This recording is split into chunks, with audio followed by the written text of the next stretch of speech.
मुस्कान को प्लान बनाना और लोगों को इस्तेमाल करना बखूबी आता था। मुस्कान से उसकी मुलाकात बहुत पुरानी नहीं थी। मुस्कान से उसकी मुलाकात जो है, जिस वक्त उसकी शादी हुई है 2016 में, 1 साल पहले ही मुलाकात हुई थी। तो 1 साल ही उनका अफेयर चला। सौरभ ने फिर शादी कर ली। मुस्कान चूँकि बहुत सुंदर थी तो सौरभ उसको बहुत पसंद करता था, उसको बहुत प्यार करता था। मुस्कान सौरभ के पैसे के पीछे थी डे वन से ही, क्योंकि सौरभ अपने घर से फाइनेंशियली बहुत अच्छा था। शुरू से हम देखते थे बढ़िया बाइक, बढ़िया पैसा खर्च करना, पार्टी जोन वाला बंदा था, मौज मस्ती, ये सब था सौरभ का। मुस्कान ने सौरभ को मारने का प्लान नवंबर 2024 में बनाया था। 3 मार्च को सौरभ का मर्डर किया। क्या इस दौरान एक बार भी मुस्कान ने बचने का प्लान नहीं किया होगा? आपसे एक सवाल पूछा जाए, अगर मुस्कान सरेंडर नहीं करती, अगर साहिल पुलिस के सामने गुनाह ना कबूल करता, अगर मुस्कान और साहिल दोनों लापता हो जाते, तो क्या होता? जवाब है एनकाउंटर। इसी शक पर पुलिस की जांच मुस्कान और साहिल पर जाती। पुलिस के लिए यह केस सॉल्व हो चुका है। डेड बॉडी मिल गई है, कातिल मिल गया है, मोटिव मिल गया है।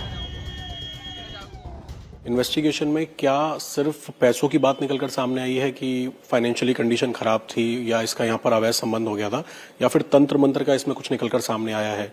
फर्जी अपनी आईडी बनाना, उसकी माँ के बारे में बात करना, क्या बताया पूछताछ में? कुछ तंत्र मंत्र वगैरह करती थी, जिस तरह के साहिल के जो दीवारें हैं उस पर भी इस तरह की तस्वीरें बनी हुई हैं?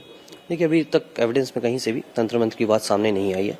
एक वेल प्लान मर्डर था और पूरी तरह से मुस्कान ने इसको एग्जीक्यूट किया था। साहिल ने इसका कंप्लीट साथ दिया है। साहिल सुपरस्टिशियस था और इस चीज़ का फ़ायदा मुस्कान ने भी उठाया है इसमें, और कहीं ना कहीं इन लोगों ने प्लानिंग की है, क्योंकि जो सीमेंट खरीदना अकेले कोई कर नहीं सकता। सीमेंट से लेके सारी प्लानिंग करना, इन्होंने नवंबर में भी प्लान किया था इसको गाड़ने का। दोनों साथ ही मिलकर घूम रहे थे कि जगह ढूंढ रहे थे। काफ़ी लंबे समय से प्लानिंग थी, वेल एग्जीक्यूटेड, मतलब इनका पूरा वेल एग्जीक्यूटेड प्लान था इनका। लेकिन क्या जहां पर पुलिस की जांच खत्म होती है, वहीं से मुस्कान का प्लान सी शुरू होता है? क्योंकि एक बात को बार बार हाईलाइट किया गया है, मुस्कान नशा करती थी, मुस्कान को ड्रग्स की आदत थी, मुस्कान का दिमाग नशे से खराब हो गया है। पिशाचनी शब्द से और जो तंत्र मंत्र, आपको लगा कि कुछ गड़बड़ है? कुछ गड़बड़ है, ये नॉर्मल नहीं है। शुभी नॉर्मल नहीं है, गारंटेड ये नॉर्मल नहीं है। चाहे वो नाम शुभी है उसका, मुस्कान का घर का नाम शुभी है, और मुझे लगा ये नॉर्मल नहीं है। चाहे तो ये या तो ये साइको हो गई है, क्योंकि भाई हम इन चीज़ों में नहीं मानते, अंधविश्वास होता है, ये क्या है, हम इन चीज़ों में नहीं मानते। या तो ये नशे कर करके साइको हो गई है, तो ये इन चीज़ों से रिलेटेड हो रही है। भाई 2 साल से कर रहे हैं, 8-9 महीने पहले ओशो की बातें करने लगी थी, अब ये करण पिशाचनी के बारे में बात करने लगी। मतलब मैं ताज्जुब में हूँ कि एक मिडिल क्लास की लड़की कैसी होती है, हमें मालूम है वो हमारी लड़की कैसी थी, बोलना तक नहीं जानती थी वो, और आज वो मतलब पीस उठा के उसके घर जा रही है, उनके मतलब अनबिलीवेबल बातें हैं ये सब। मुस्कान को पता है कि किसी महिला को फांसी rare of the rarest case में होती है। अगर उसकी मानसिक स्थिति अच्छी नहीं है तो फिर कठोर कारावास भी नहीं मिलेगा।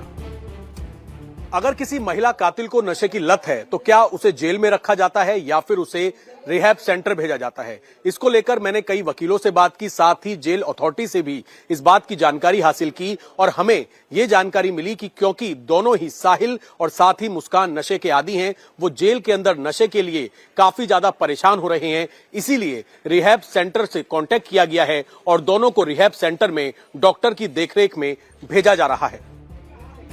सोचिए, अगर ऐसा ही हुआ तो मुस्कान फांसी से बच जाएगी, साहिल पुलिस की गोली से बच गया।